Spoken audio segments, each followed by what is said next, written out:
Evil is a superior intelligence. It requires a kind of maturity and independence to get started and make it part of our daily routine. I'll tell you why.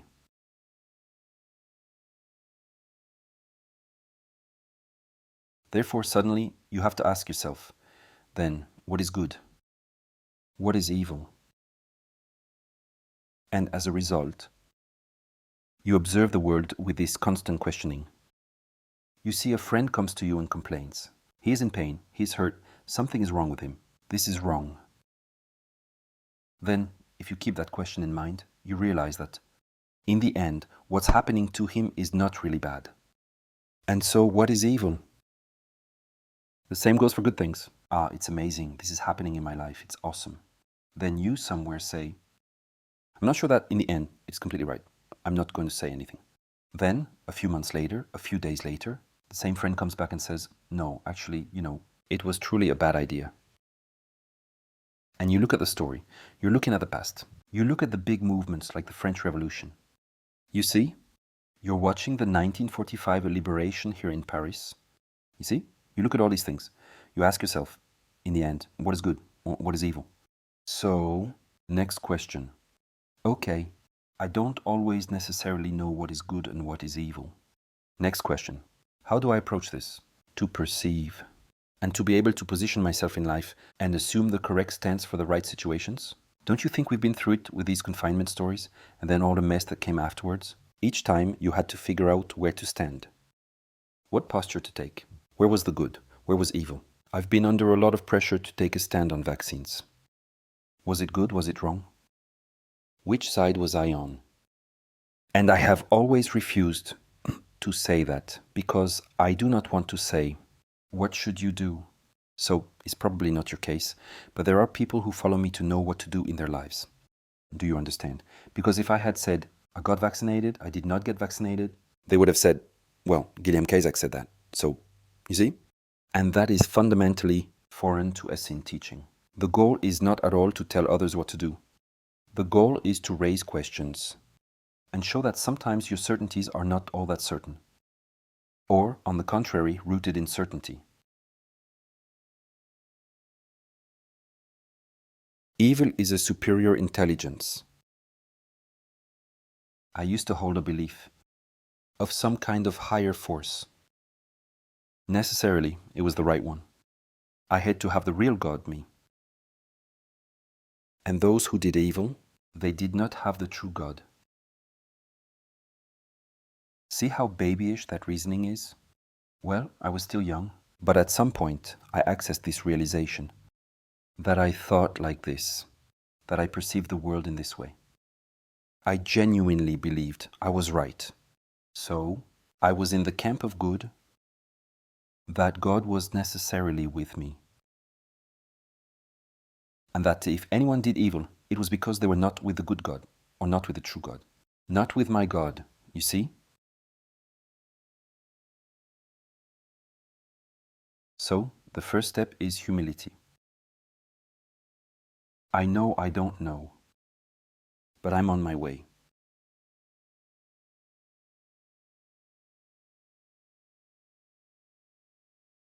You see, if you want, because what interests me today is being smarter than the matrix. This matrix is this energy.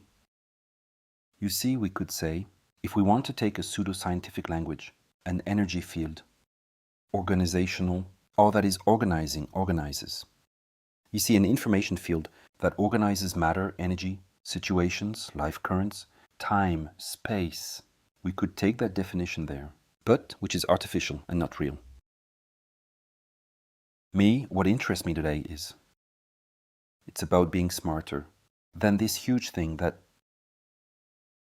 runs the world today. So either I'm completely megalomaniacal, an idiot, or crazy. That happens too. But I approach this deep desire thoughtfully. And the first thing to know, if you want to Go against something is to understand that thing. You can't go against the flow if you haven't identified the flow. No. Sailors who know about sailing could tell us, when you have a sailboat, you have to know how to use what is, even when at first it doesn't suit you, because it is not really what you expected. You must use actual life situations. To do what? Well, to be able to go where you want to go. You always need to know where you're heading. And I assure you that I've talked to many people in my life. It's often the big question that doesn't have an answer. But what do you want? And where are you going? So here we get out the cliches, just like me before. I wanted the good, light happiness. These notions could not be more vague. Try to be concrete in your spiritual life and be specific. And observe yourself. Anytime you use mashed up words, to not really answer the questions, to leave you with some kinds of open meanings. What do you do? What is good today for you? Today. For myself, I want all beings to be happy. All right, but for you?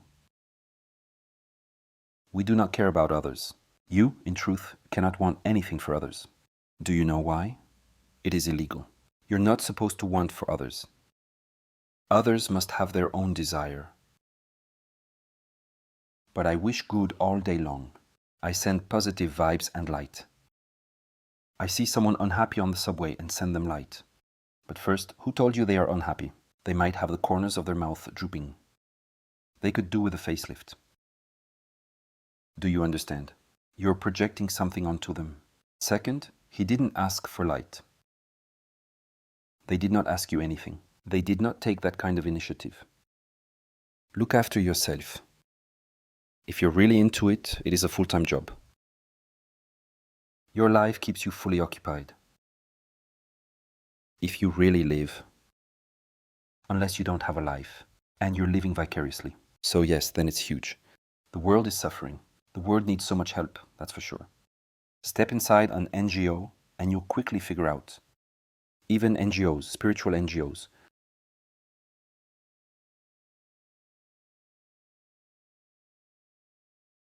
If you don't want to get swept away by the tidal wave that's arriving in our societies today and sweeping everything away. Economics doesn't mean anything anymore. It makes me laugh, because you listen to economists, even trendy ones, talking on YouTube pretty openly. We know of some in France. We have several. They always make predictions for you. They tell you, in 6 months it will be over. Hurry, buy diamonds and gold. I don't understand. It still holds. Evil is a superior intelligence, my dear. It's not your little economics degree from a university that's going to beat the matrix. If you don't want to get swept away by this tidal wave that is destroying education, health, love, harmony, human relationships, society as a whole, human values, everything is swept away. If you want to resist this, you have to understand what's happening. You will never defeat an enemy if we want to use that vocabulary. If you don't know him, you don't understand him. That's the problem with war. Whenever a new technology emerges, the other side quickly needs to understand what it is and how it works. Otherwise, you get shot. What's happening? What is coming ahead, my friends, is a higher intelligence. First conclusion. You cannot fight the matrix. It's the same as if you said, I am going to fight this tsunami. You understand, you've seen flood videos. You've seen how houses become ridiculous. The roads, the bridges, everything that seems so solid to us is ridiculous when you add a bit of water. Did you see the videos? In Japan when Fukushima happened? Was it Fukushima? Have you seen views from helicopters or planes? You've got the tidal wave covering the earth, 20 meters high. Everything is completely submerged. So, The Matrix is smarter than you. It is not with your intelligence that you're going to defeat it. That's not true. It is a superior intelligence. What is this matrix composed of? I'll give you the plan. We're like in Star Wars. Let me explain the Death Star. You've got your helmet under your arm. Get ready. What's in this matrix? You have seen the matrix. You have seen how sometimes the progress of the world, the movement of history, the passage of time is surprising. It seems that there are people, we don't know who, in the end anticipated situations in advance. And whatever we try to do, it always backfires to our disadvantage. And inevitably, the things we don't want to happen move forward and happen.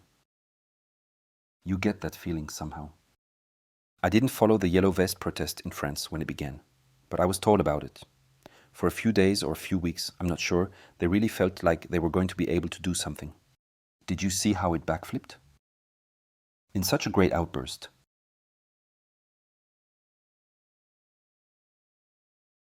You have to understand what is coming toward you. What is coming toward you is the superior intelligence of evil. What is evil? And what should you be looking for? If evil is coming, should I be looking for the good? But if there is good, truly, no harm will come to you. You don't need to fight. What are you afraid of? You may tell me, yes, but lately, in recent years of my life, I've experienced things where I really felt like it was evil. If there's no evil, there's no reason to be here tonight. We just open a nudist camp somewhere in a sunny place, and then we smoke joints all day. And that's fine. And we drink cocktails made of exotic fruits. Seriously, there is no need to mess around.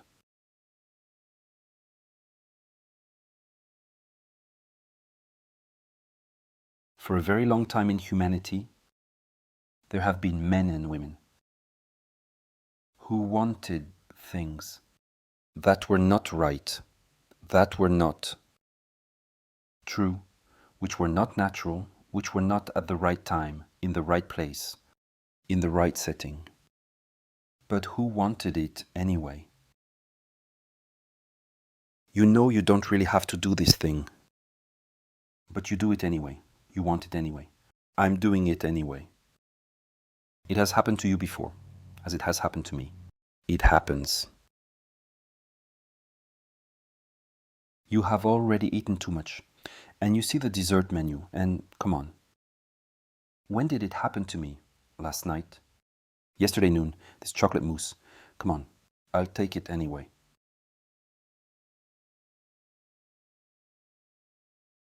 This has been going on for ages in humanity. What happened? It happened that when you produce something that is not natural, nature cannot really do anything with it. For example, if you throw a plastic bottle into the sea, into the ocean, it's going to take a very, very, very long time to become something else. The comparison is easy, isn't it? Well, figure it out. That your inner life is matter. The inner life of people is matter. It's a very subtle matter, but it's a matter. Haven't you ever noticed this in others, in yourself? A desire that's like a pebble in your shoe. No. An emotion that's like a thorn in your heart. You've never felt that? It's a matter. And the peculiarity of humans is to be able to manipulate nature to create something that doesn't exist. For example, we've started with flints, pottery. You take clay and bake it in the oven. And you brought into existence an object that didn't exist. And in 100,000 years, we will find it again. And it is still the same. You created it. It's your creation.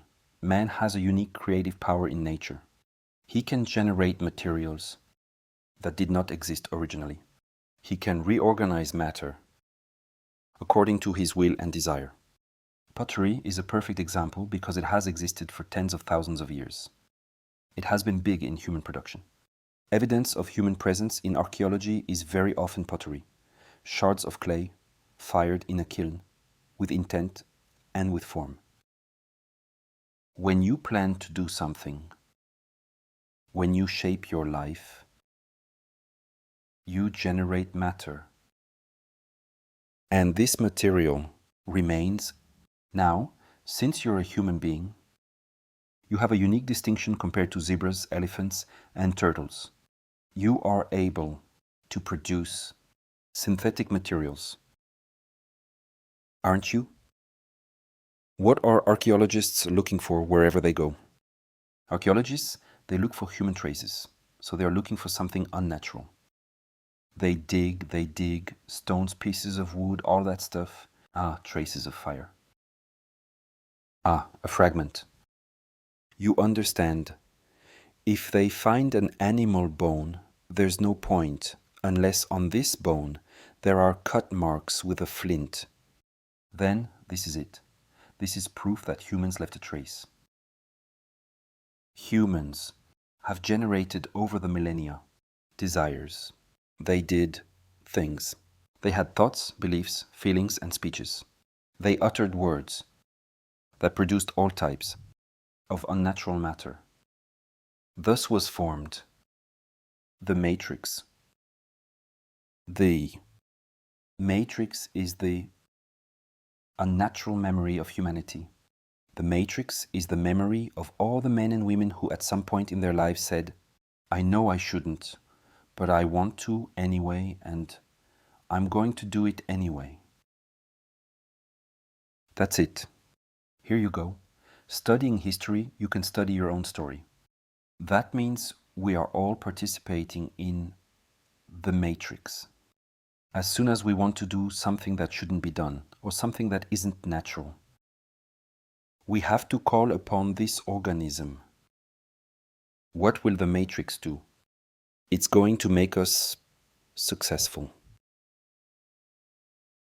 It will prove us right. It will give us some answers. It will organize our living situations to make it work.